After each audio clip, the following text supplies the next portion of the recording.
The high school setting is to visual novels, what's aiming down the iron sight is to video games. There's nothing particularly wrong with either one, but for the love of Moe, they are so overused! So why am I telling you this obvious fact? Well, it's because the visual novel I'm gonna be talking about in this video is set in high school, which means that obligatory high school joke is required. And I figured I would just get it done right at the start. Anyway, with that out of the way, let's now talk about Lucid9, a highly enjoyable and free slice-of-life mystery visual novel by Fallen Snow Studios, which, sadly, at the time of me making this video, is incomplete.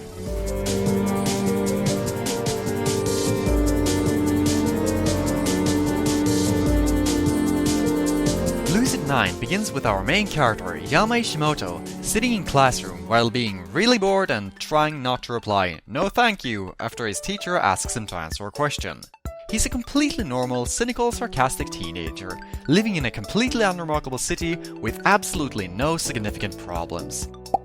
Besides its increasing number of unexplainable homicides. Yama is quite fine living out his rather average life in this manner, along with his other friends. Like Masato, the school track captain who considers poetry to be the manliest way to cry, and math to be the manliest way to put stuff together. Or Rui, his childhood friend who believes he needs someone to look after him. Misaka, she's got over 9,000 followers on Patter. It's like Twitter, but with pats. Elizabeth, perfect grades honor student. Airi, background character who superficially has the personality of Rei Anime from Evangelion. Akira, Rui's best friend, whose name has no relation to this movie. And finally, ladies and gentlemen, meet the physical manifestation of the saying "ignorance is bliss," Yahiko Ikari. He's a silly comic relief who honestly believes he's gonna have his own mansion on the moon. Because the city's random spree of unfortunate murders would absolutely never get in the way of the happy lives of Yama and his friends, the first few hours of Lucid9 instead follows them doing normal daily life stuff, like having chicken eating contests at GFC, or chatting about the visual novels Unright and Destiny Departure Dawn. Cute, by the way, I see what you just did there. And we also get to watch them play holographic games of Dungeons & Dragons. Men, women, ask not what your country can do for you, but what you can do for your hippopotamuses. Wait, what? This day we fight. And with that, Airi, I want to pickpocket the nearest enemy! And the crap dice roll. When, however, the previously mentioned serial killings inevitably does start creeping closer and closer to Yama and his friends, their wonderfully happy lives slowly starts crumbling, and Yama finds himself trying to uncover the truth behind these crimes. This is where the atmosphere of the novel drastically started changing, which made for a number of very suspenseful moments. Like the one where a lone girl wakes up in the woods with an unknown figure that advanced towards her. Slowly.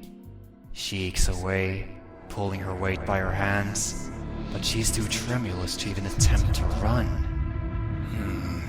A little dull, but vermin not vermin.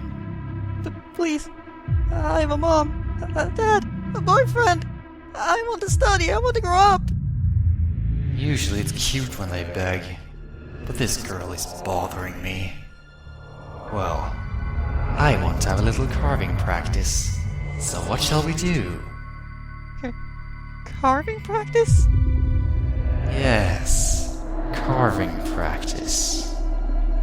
I savor my moments with her, leisurely, meticulously. She tried to waste my time. I ought to return the favor. I think the best way for me to summarize Lucid9 is that it's more or less what your typical high school slice-of-life visual novel would be, like Clannad or Katawa Shoujo, if they were playing out simultaneously as a stealthy serial killer was quietly going around murdering the story's characters. Because here's an important thing to understand.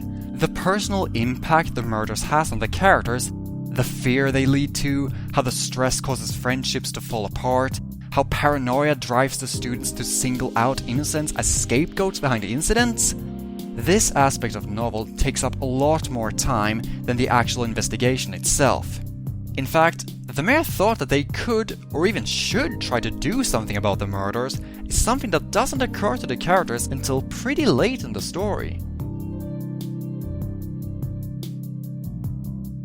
Lucid9 is a linear novel, one which will take most readers around 15 or so hours to finish. The developers have stated that they're going to expand the story with individual character routes, but currently, the choices which you're presented with will only make slight changes to individual scenes here and there. As long as you're fine with kinetic vision novels, the system works perfectly fine. With one particular exception. This part, where you must input 2 words as the answer to a riddle, or you simply can't keep reading. Devs, do you realize that the Oxford Dictionary contains at least 100,000 non-obsolete English words, making for a total of well over 1 trillion possible answers to this question?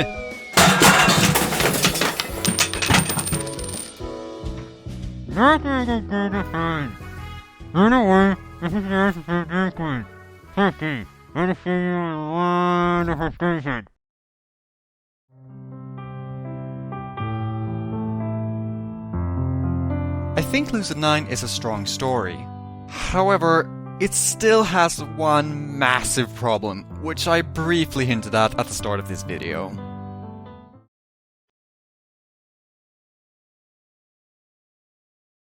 Say, Fallen Snow Studios, do you want cookies? I've got cookies, you want some cookies, don't you? Come over here and just stand in this little red circle for a while. Don't be afraid. Really, there's nothing to worry about. Just get over here already, you adorable little annoying wonderful piece of flaming frog!